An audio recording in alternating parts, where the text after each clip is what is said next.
Bueno, este es el video de presentación, digamos, del práctico 1 sobre números complejos. Es el primero de esta serie de presentaciones de práctico que más o menos lo que pretende es dar una visión general, así medio panorámica, sobre el práctico como una primera lectura de los ejercicios y también un poco explicar o discutir qué pretendemos evaluar en cada uno de los ejercicios o que algunos ideas o truquitos o qué es lo que estamos usando de lo que vimos en el teórico en cada uno de los ejercicios se van a ir dando cuenta a lo largo del video de qué tipo de video es y hay videos de este estilo para cada uno de los prácticos.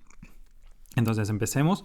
El práctico de números complejos, el tema de números complejos en este curso está básicamente para aprender la operatoria de los números complejos, es decir, cómo funcionan, cómo operamos con ellos, qué propiedades tienen, interpretaciones geométricas, y no vamos a hablar mucho de digamos, teoremas y esas cosas, no hay demasiado en esta parte. Y en particular van a ver, si ya avanzaron en el teórico, que hay básicamente dos formas cómodas para representar los números complejos, que son las que notamos forma binómica y notación polar, que son las que aparecen por ejemplo acá. Y en particular, por ejemplo, los primeros, digamos, quizás 3 ejercicios, estos 3 de aquí, lo que pretenden es eso, que agarren práctica pasando de una notación a la otra. Un mismo complejo, ya saben, lo pueden representar en cualquiera de las dos notaciones. Y bueno, uno tiene que tener práctica para pasar de una notación a la otra.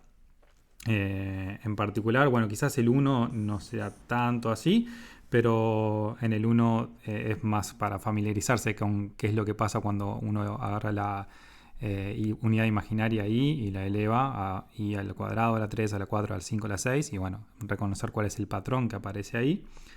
Y luego el 2 ya sí, dice expresar en los números complejos, cada uno de los que aparece ahí, en notación binómica y notación polar.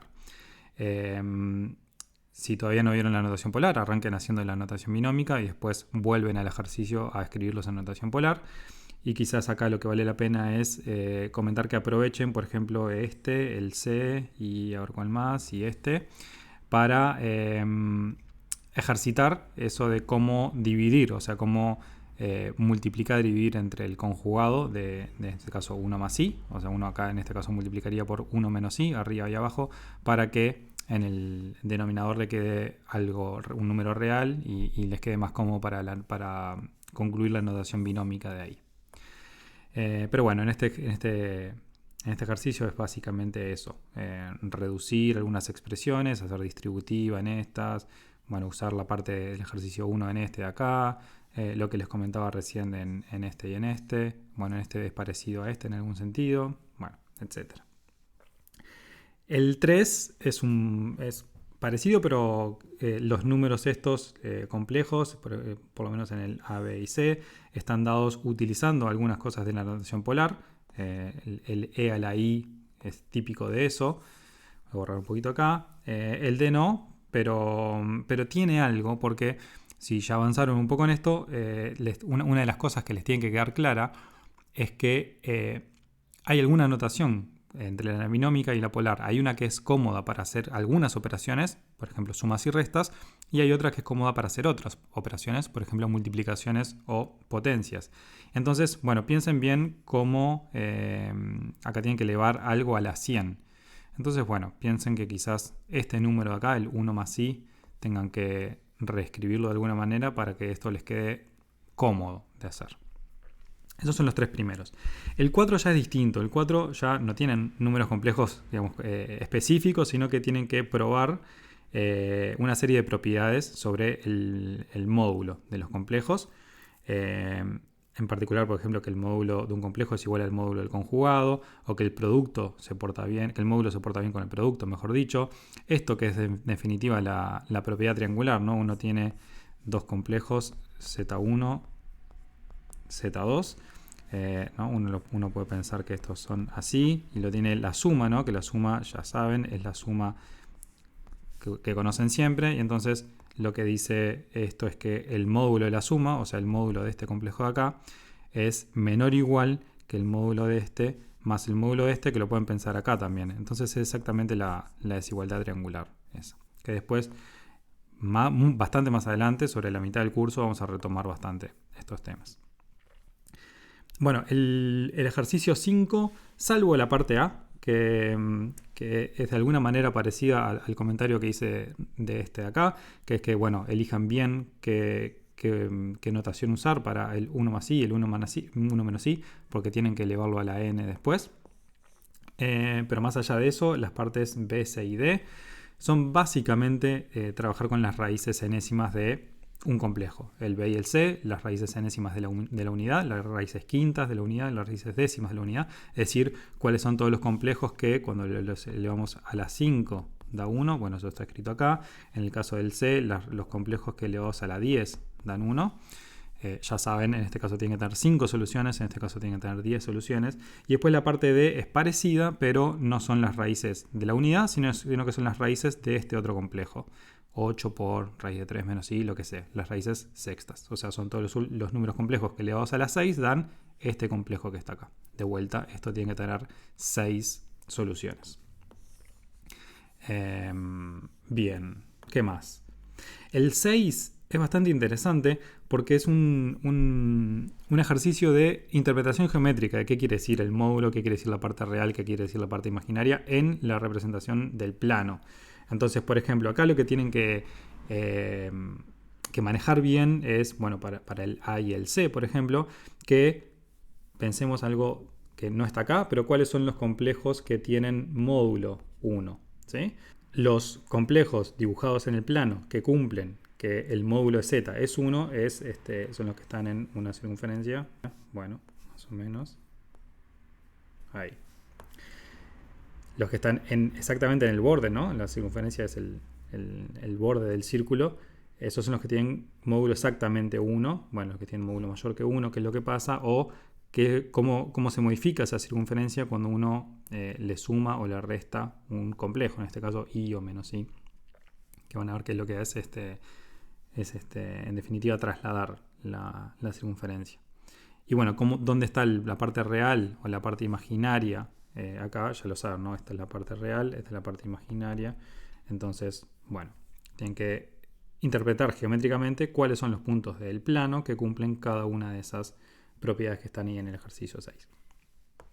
El ejercicio 7 es bastante distinto del resto y de vuelta está buscando interpretar geométricamente qué es lo que pasa con estas funciones, que son funciones de los complejos a los complejos. Entonces, ya saben, no podemos representar las funciones de los complejos en los complejos en un dibujo porque necesitaríamos dibujarlo en R4. Pero sin embargo podemos ver qué es lo que pasa con algún conjunto. O sea, este conjunto de acá está en el dominio, ¿no? O sea, tenemos una función f que va de los complejos en los complejos. Este dibujo de acá vive en este C de acá, en el dominio. Y lo que nos pide el ejercicio es bosquejar, ¿sí? Es un bosquejo, un dibujito de más o menos cómo queda. El resultado de aplicarle cada una de estas funciones que aparecen acá a este conjunto que está pintado amarillito acá. O sea, el bosquejo vive en este C de acá, ¿sí? Porque es el resultado de aplicarle la función a cierto conjunto. Entonces, bueno, las funciones pueden ser más fáciles o más difíciles. ¿Qué es lo que hace cada una? Por ejemplo, hay alguna que es alguna traslación, otra que además rota un poco. Quizás una manera razonable de pensar esto es, a ver, vamos a borrar un poquito acá, es, por ejemplo, que todos los puntos que están en este segmento de acá, uno los puede representar como, a ver, todos tienen parte real 1, ¿verdad? Porque están en esta recta vertical, así que son 1 más alguien, pongámosle t por i, donde este t varía entre 0 y 1. ¿Sí? Y con t variando entre 0 y 1, uno recorre este segmento de acá. Entonces, bueno, ¿qué pasa cuando uno le aplica f a cada uno de estos puntos? 1 más t por i. Entonces, eso lo hacen para cada una de estas f's. Y ahí, bueno, pueden ver cómo es la forma de lo que les queda, ¿no? Por ejemplo, si agarran la de la C, que es Z2, entonces lo que tienen que hacer esto es básicamente 1 más t i al cuadrado, hacen la cuentita acá y se fijan qué forma tiene eso que que les queda ahí. Lo mismo con este segmento de acá, si quieren. Los ojos y la sonrisa la pueden interpolar después de tener los bordes del cuadrado. No se pongan a mirar con cuidado qué pasa con cada una de esas cosas. Miren si quieren los 4 vértices, por ejemplo, del cuadrado y los lados del cuadrado. Decía, por ejemplo, entonces este segmento de acá, fíjense que tiene parte imaginaria constante y la parte real que va entre 0 y 1. Así que este es de forma similar a este es t más i con t en 0, 1 también. Entonces, bueno, de esta forma más o menos se pueden hacer una idea de cómo transforma cada una de estas funciones a los vértices, los bordes del cuadrado, y después uno, completa el dibujo con los ojos y la sonrisa. El 8 y el 9 vuelven a hacer ejercicios de raíces de la unidad. Bueno, más o menos. El 8 es exactamente, son las raíces octavas de z a la 8, así que no son las raíces de la unidad, pero son los números z que cumplen que z a la 8 sea igual a 2 a la 8 en este caso. Así que tiene algo parecido a el ejercicio 5, sobre todo las partes B, C y D. Y les hace una serie de preguntas sobre qué verifican esas soluciones, que ya saben que son 8. Entonces, bueno, les pregunta si son todas iguales a 2, o bueno, si hay complejas conjugadas o opuestas, o el producto vale 2 a la 8, o lo que sea. Y después el 9 es parecido, aunque está un poco disfrazado, pero les pregunta cuántos elementos tiene este conjunto de números complejos. Y bueno, entonces, tienen que mirar qué es lo que está pasando ahí. Quizás usar alguna otra notación, o bueno, vean cómo pueden descubrir cuáles son los elementos que aparecen ahí, si se empiezan a repetir o no, si son infinitos, si son una cantidad finita. Después, el 10, 11 y 12 son sobre polinomios, sobre los complejos, son los últimos ya de este repartido. El 10 es bien importante, es sencillo, pero es bien importante esta propiedad, que es que es muy importante esta hipótesis, que si tenés un polinomio con coeficientes reales, como los que trabajaban en cálculo en una variable, digamos, entonces que evaluar ese polinomio en z conjugado es lo mismo que evaluar en z y conjugar después. Y ahí lo que tienen que hacer es básicamente escribir un polinomio genérico, no escriban p de z igual, pongamos a sub n, z a la n, más a n menos 1, z a la n menos 1, más lo que sea, o a sub 0, con, recuerden, los a, estos de aquí, reales, ¿sí? Eso es lo que dije que era importante en la hipótesis, ¿sí? Que es que los coeficientes son reales. Entonces, ¿qué pasa cuando uno acá evalúa en z conjugado? Entonces, bueno, tienen que, acá donde dice z, poner z conjugado y después empezar a jugar con las propiedades de qué es lo que pasa cuando uno hace productos con conjugado, productos con reales, etc. Y verificar que eso en definitiva da lo mismo que evaluar en z y conjugar después. ¿Y eso por qué es importante? Es importante porque, básicamente por la parte B, que es que si tienes una raíz, que acá se llama z0, entonces su conjugada también es raíz. Y esto es algo que ustedes ya conocían, o por lo menos para los polinomios de orden 2, porque ustedes cuando hacían, vamos a escribirlo acá abajo, menos b más menos raíz de no sé qué, básicamente cuando acá les quedaba un número negativo, en definitiva lo que estaban diciendo es, bueno, este polinomio no tiene raíces reales, tiene raíces complejas. ¿Cuántas? 2. ¿Y qué es lo que pasa con esas raíces complejas? Que la parte imaginaria, que es lo que sale de acá, de la raíz del número negativo, digamos, está con el signo de más y con el signo de menos. O sea, exactamente es una isoconjugada. Entonces, volviendo un poquito, eso es completamente general siempre y cuando uno tenga un polinomio con coeficientes reales. Entonces, lo que estamos diciendo es que si uno tiene un polinomio con coeficientes reales y tiene una raíz z0 acá, entonces su conjugada también es raíz. Siempre. No importa si es de orden 2 o si es de orden 6 o lo que sea. Y eso es bien fácil de probar, pero es un resultado súper útil. Bueno, y el 11 y el 12, ahí ya están trabajando sobre polinomios específicos.